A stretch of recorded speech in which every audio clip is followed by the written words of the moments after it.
பெரிய பெரிய இடத்துல எல்லாம் நடக்கிறது.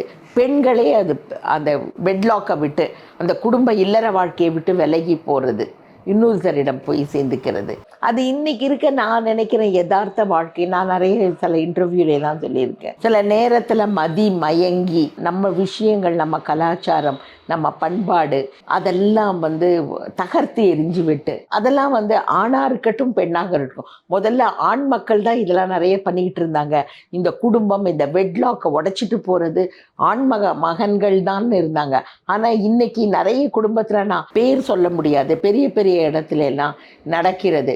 பெண்களே அது அந்த பெட்லாக்கை விட்டு, அந்த குடும்ப இல்லற வாழ்க்கையை விட்டு விலகி போகிறது, இன்னொருத்தரிடம் போய் சேர்ந்துக்கிறது. இதெல்லாம் நம்மளுக்கு ஒவ்வாதது. ஏன்னா அது ஒவ்வாதது, அதெல்லாம் சரிப்படாதது நான் ஏன் சொல்கிறேன்னா, பின்னால் இன்னைக்கு இருக்குது, இன்னைக்கு நம்மளுக்கு அந்த இளமை இருக்கிறது, நம்மளுக்கு எல்லாம் உடம்புல பலம் இருக்குது, மனத்தில் பலம் இருக்குது. இதே வயதாகி பின்னால் ஒரு காலத்தில் நம்ம கண்டிப்பாக வருத்தப்படுவோம்.